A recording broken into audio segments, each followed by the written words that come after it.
time. Hello YouTube, Dogfoot9 here, and welcome to Cool Classes episode 3, and today we're going to be covering the F2000, which is an assault rifle, and it has a really good rate of fire, which is 900 rounds per minute, and has been changed quite a lot since the game first came out, and I think it's been improved slightly. Now with that 900 rounds per minute, it's going to have maybe a bit higher recoil than any of the normal guns. So one of the things it has is quite a bit of horizontal recoil. So the first attachment we're going to put on it today is going to be the foregrip. Now the foregrip does make the radius of where the bullets go a bit wider when you're aiming down sights, so it does affect the weapon's capability over long range, but if you're using it like the way it should be, which is in close quarters engagements like I am, then you shouldn't have a problem. So yeah, now onto the gameplay. It is from scrap metal. I have cut bits out, and just cutting it out a bit. I haven't got like epic god mode pouts or anything like that. It's just that I've cut out a bit of a boring bit, so you're not here listening to me all the time for like 11-12 minutes. It's a bit shorter than it should be. So yeah, just put that out there. So yeah, back onto the gun. So I've talked about a foregrip, I've talked about its rate of fire slightly, and one good thing about the rate of fire is it's not too fast like the G18, where you can hold the trigger down for like 1 second, or like the FAMAS, which is like, I think it's 1.5 seconds or 2.5 seconds, where if you're holding down the trigger on the FAMAS, I think it's 1.5 seconds, you will go through the entire ammunition. It's not that powerful, it's not that fast, but it is in the fast area, and that is quite good for these close range engagements. Now, one thing which helps it, which I've put on this gun, it's got good hip fire already because it's a bullpup design, so it's got a bit of better hip fire, a bit like the AUG. But to make that even better, and make it even better in close quarter engagements, I've put the laser sight on here, and that really improves it even more because it reduces radius by a certain amount. I don't know the figures because I'm not Drifter or anyone like that, but he's probably done a video on that, I think.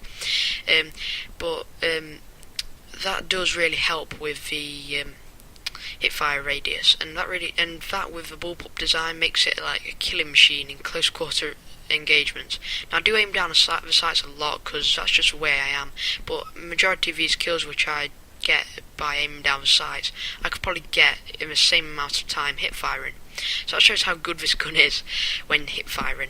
And the last thing I've got on there is the reflex red dot sight. Now it just comes down to personal preference and things like that, but that's just something I really like. So I really like just red dot sight. Now the iron sights are not that bad, but they're not really very good. With the option to put an optic sight on there, I would just put an optic sight on there. I don't understand sometimes when players don't put an optic sight on there and they've got like a service star with the weapon. It's a bit of a daft thing which people do, but if it improves the game, it improves the game, but that's just my recommendations for it.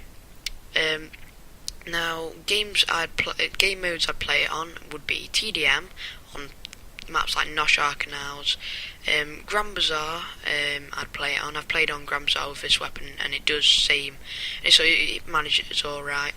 And there's also these new close quarter maps. I would definitely play with this weapon on the new close quarter maps, because I think that's a really good thing for this weapon. Now, if you want to play it on some of the more wide open maps like Caspian Border or Operation Firestorm, you can easily just change this weapon to a heavy barrel, and that really helps as well. I did play a couple of games with a heavy barrel. I haven't got any like footage of that because I'm talking about it with the laser sight here, but if you do want that less rush style gameplay, or you're playing on one of the maps which are more open, then I'd go with a heavy barrel because it isn't they both have good things about it and everything, and yeah, that's just personal preference again as well. And if you've got to think about what map you're playing on and what you're using and everything. So yeah, just a bit of a ramble there.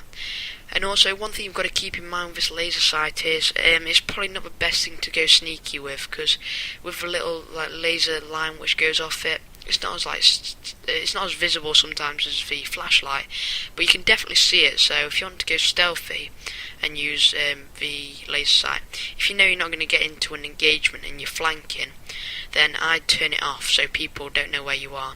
But if you do want to go stealthy with this gun, obviously use a suppressor. But if you do like get the urge halfway through a life with the laser sight, laser pointer or whatever it is, to go sneaky, then just turn it off. So, but it would be kind of wasting the attachment there. So yeah, I wouldn't really use it in a sneaky role. So I'd use this gun for a rush style. So just ignore everything I just said about going sneaky. But anyway, guys, that's been the F2000. Now there are a few things I'd like to talk about. I've just started my Sniper Elite V2 Let's Play, and that is going to mean there's going to be quite a few constant uploads on this video, so there may even be 2 videos a day some days, like today. Now with Sniper Elite V2 Let's Play, I know I'm not the best at live comms, but I am starting to improve. If you listen to the later parts, there will be slight improvements, such as the game volume will be on, hopefully. Now, one thing I've done wrong with some of these earlier parts is I've put the input on the audio input wrongly on the Roxio, and then I thought I was capturing my audio input from my mic on Audacity, but I was actually capturing it on the Roxio and Audacity, so there's no gain volume at all. So that's one thing about it, and I have skipped out a couple of bits due to that, because I've just been listening to the gain volume thinking you guys could hear it, but you couldn't. So yeah, sorry about that. That's slightly awkward, I know, but that should be fixed soonish. I think it should be fixed about part 3, part 4. Yeah, about that time. Okay, guys, because it means I do have to do a little bit extra work linking up the audio, but it's probably worth it because you guys can hear what I can hear, and you can also hear me. So yeah. I am going to be bringing back How to PTFO. I only did 1 episode of that, and then Close Quarters came out, and I was doing cool classes and stuff. But I have got 2 episodes of How to PTFO in planning. I've got one on Strike at Carcand, and one at Tehran Highway, which I know people struggle with because you don't see much Tehran Highway gameplay out there at the moment, because it's probably not best map. I don't really like it, but I did find out the other day quite a nice way to play it on Rush. Now I haven't done many conquest or conquest domination ones for How to PTFO.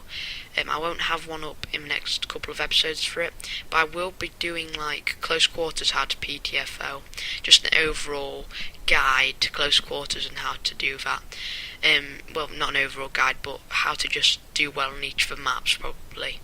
So yeah, guys, I hope you've enjoyed this video, and if you could, please leave a like, and if you haven't already, subscribe, and I'll be seeing you guys later. Bye.